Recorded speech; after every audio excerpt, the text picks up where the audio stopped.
салом тамошобинони азиз, дӯстдорони канали Тоҷфар.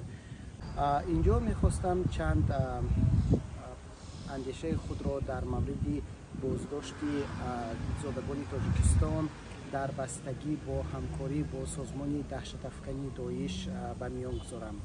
хуб, ба ҳамагон маълум аст ки солҳои ахир ба Амрико тавассути сарҳади Мексика зодагони Тоҷикистон, на танҳо аз Тоҷикистон, балки аз кишварҳои Осиёи Миёна ва собиқ Иттиҳоди Шӯравӣ, ҳатто аз Туркияву кишварҳои арабӣ ва кишварҳои африқоӣ хеле одамони зиёд вориди Амрико шуданд ва онҳо сарҳадро убур карданд.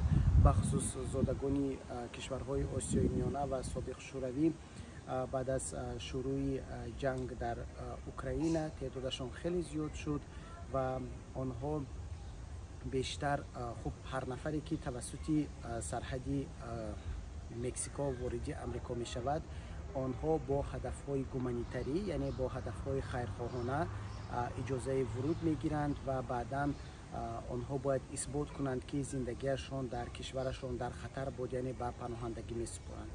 инҷо агар мо ба қазияи боздошти 8 зодаи Тоҷикистон агар таваҷҷӯҳ кунем, пеш аз ҳама ман мехоҳам ба он нукта ишора кунам ки зодаи Тоҷикистон будан маънои оно надорад ки онҳо ҳатман тоҷик ҳастанд, чунки аз Тоҷикистон ҳоло хеле зиёд узбекон ва ҳамчунин тоҷикон дар Амрико ҳузур доранд, ки албатта онҳо шаҳрвандони Тоҷикистонанд. аллакай сару садоҳо дар миёни муҳоҷирон хеле зиёд мешавад. Аслан ин муҳоҷирон бо сабабҳои дигар боздошт шуда буданд. Барои мисол, як нафареро ки номашро намехоҳам инҷо бигӯям, ӯ машғули интиқоли маблағ дар ҳаҷми хеле калон будааст. Яъне аслан маблағҳои одамонро ки барои хариди мошину, барои хариди масалан хонаву барои хариди ё ин ки маблағҳое ки бо пули нақд кор мекарданд, он маблағҳоро мехостанд ба ватани худ ирсол кунанд, барои интиқоли маблағҳо мусоидат мекардааст ва ҳамин ҳаҷми зиёди интиқоли маблағ ва қабули маблағ ба суратҳисобаш таваҷҷӯҳро ҷалб кардааст. ва ҳамчунин ҳолатҳое ҳастанд ки мутаассифона муҳоҷирон аз кишварҳои Осиёи Миёна қаблан ин корро масалан намояндагони дигар кишварҳои собиқ Шӯравӣ иҷро мекарданд. онҳо шароити озодро эҳсос карда ба тақаллубкорӣ даст мезананд. барои мисол, шунидам ки дар Филаделфия масалан нафареро ки боздошт карданд, онҳо рақамҳои тақаллубии мошинҳоро гӯем ки принт мекарданд, чоп мекарданд ва ба мошинҳо монда бидуни гӯем ки сабти расмӣ онҳоро боз ба ҳамватанони худ мефурӯхтанд. ё ин ки ҳамин гуна вақте ки бисёре аз тоҷикон велорикша ҳай мекунанд, яъне ки ба сайёҳон хизматрасонӣ, гӯем ки тамошои шаҳр ва боғи марказиро пешниҳод мекунанд, онҳо ҳам дар велорикшаҳои худ ҳамон стикер, яъне ки лайсенсҳои тақаллубиро насб кардаанд, ки албатта вақте ки онҳо ошкор мешаванд, полис онҳоро ҳабс мекунад. хуб, барои велорикша осонтар аст, чунки баъд аз ҳабс кардан аслан полис барои онҳо тикет менависад, яъне ҷарима менависад, ё ин ки онҳоро ба додгоҳ мефиристад. хуб, ҳамчунин яке аз сабабҳои он ки таваҷҷӯҳи ки мақомот ба ин муҳоҷирон ҷалб мешавад, ин аст ки онҳо ба хушунати хонаводагӣ даст мезананд. ҳодисаҳое ҳам хеле зиёд ба гӯш мерасад ки ҳамсаронашон аз рӯи ки шавҳарони худ полисро ҷеғ мезананд ва онҳо аз полис барои хушунати хонаводагӣ паноҳ металабанд, дифоъ металабанд. ва ҳамин гуна гӯем ки қазияҳои хушунати хонаводагӣ ки баъдан масалан мушкилоти дигари он масалан нафари боздоштшударо ошкор мекунад.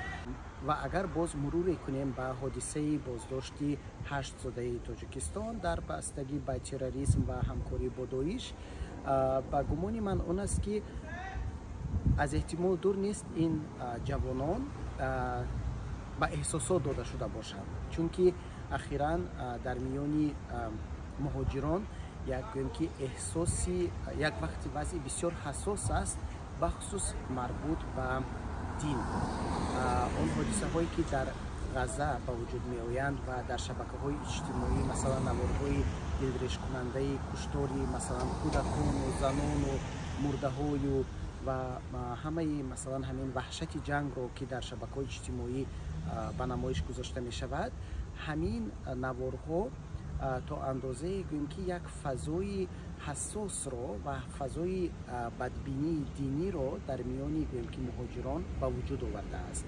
حتی بعضی از روشنفکرانی گوییم که جمعیت تاجیکان نیز آنها احساس بدبینی دینی خود را در بعضی حالت‌ها پنهان کرده نمی‌توانند و همین گوییم که حساسیت شاید سبب می‌شود که آنها گوییم که به نوارها یا اینکه به اندیشه‌های تندگرایی توجه کرده باشند یا اینکه حسن توجه خود یا سیمپاتی خود را به همین نوارهای گروه‌های افراطگرا ظاهر کرده باشند.